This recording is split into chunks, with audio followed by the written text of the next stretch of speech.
Gini deh, pernah nggak sih Anda ngerasa kalau perbedaan sama pasangan itu kayak sebuah kesalahan desain? Nah, hari ini kita bakal ngebahas sebuah ide yang justru sebaliknya. Pernikahan itu ibarat kanvas kosong.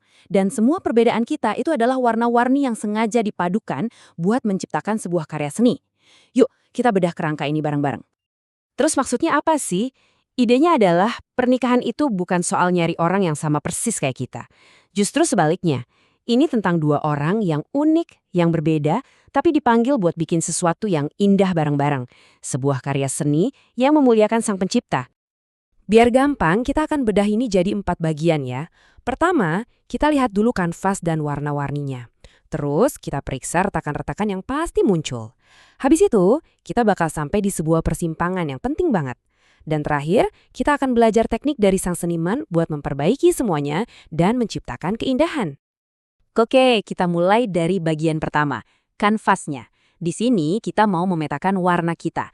Kerangkaian itu pakai model disk, di mana kepribadian kita diwakili 4 warna. Merah buat dominan, kuning buat pengaruh, hijau buat kestabilan, dan biru buat ketelitian. Coba kita lihat gimana warna-warna ini berinteraksi. Nah, yang paling penting di sini tuh, perbedaan ini bukan kecelakaan. Menurut sumber ini, Tuhan sengaja memasangkan kita dengan orang yang beda supaya kita dimurnikan, kayak pematung yang pakai pahat buat membentuk batu.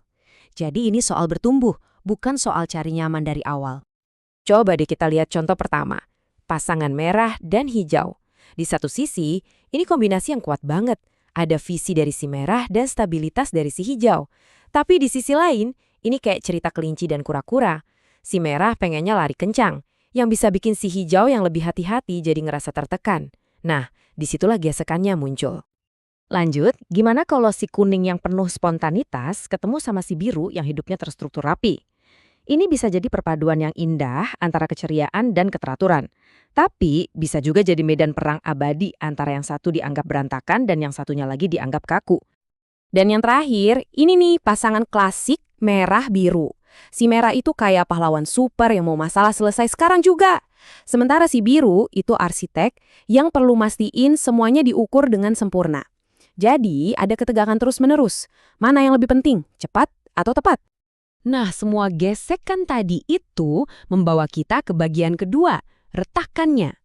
Kalau perbedaan kepribadian itu sendiri bukan masalahnya, terus apa dong akar dari semua konflik ini? Yuk kita coba diagnosis.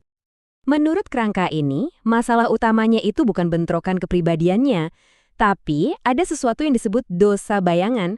Ini terjadi waktu kita ngambil kekuatan kita dan malah kita pakai buat melayani ego kita sendiri, bukan buat melayani pasangan. Coba kita lihat tabel ini deh, ini ngejelasin semuanya. Kekuatan dominasi si merah bisa jadi kesombongan dan kontrol. Pengaruhnya si kuning bisa jadi haus akan penerimaan orang lain. Kestabilan si hijau bisa berubah jadi ketakutan dan zona nyaman yang berlebihan. Dan ketelitian si biru bisa jadi pemujaan terhadap kebenaran versi dia sendiri. Jadi masalahnya bukan sifatnya, tapi cara kita menyalahgunakannya. Nah, semua dinamika ini ujung-ujungnya membawa kita ke bagian 3, persimpangan. Setiap pasangan pada akhirnya akan berdiri di persimpangan jalan ini, di mana pilihan mereka akan membawa kedua masa depan yang jauh berbeda. Ide ini tuh akarnya dari prinsip Alkitab yang sederhana banget. Apa yang kamu tabur, itu yang kamu tuai.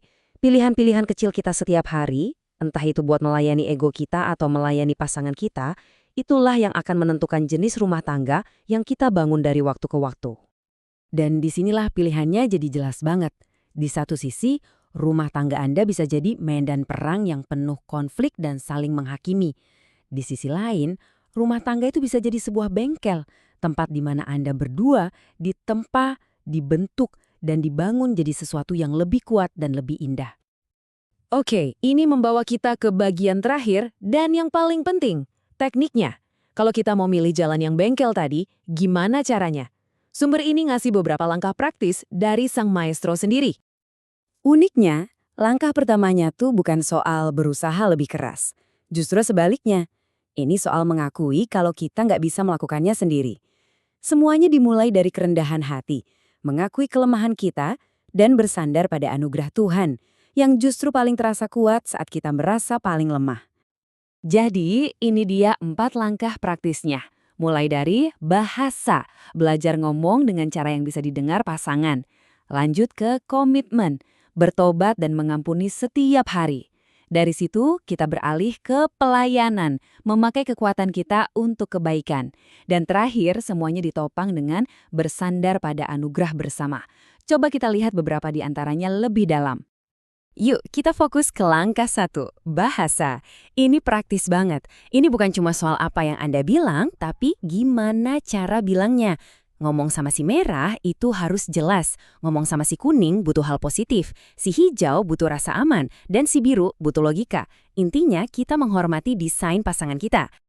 Nah, setelah kita komit buat saling mengampuni setiap hari di langkah 2, kita masuk ke langkah 3, pelayanan. Disinilah kita secara aktif melawan dosa bayangan kita.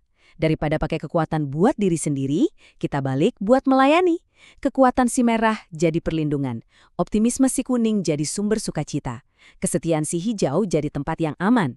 Dan ketelitian si biru jadi perencanaan yang bijaksana. Jadi, pada akhirnya, pesannya sederhana, tapi dalam banget. Berhenti mencoba melukis karya agung itu sendirian. Lepaskan kendali. Panggilannya adalah untuk beralih dari kemandirian dan menyerahkan kuasnya kepada sang seniman agung. Percaya kalau dia bisa menciptakan sesuatu yang jauh lebih indah daripada yang bisa kita bayangkan. Dan semua ini ninggalin kita sama satu pertanyaan buat direnungkan. Waktu Anda melihat kanvas pernikahan Anda sendiri, apa yang sedang Anda ciptakan? Sebuah medan perang atau sebuah bengkel untuk pengudusan? Pilihannya ada di tangan Anda.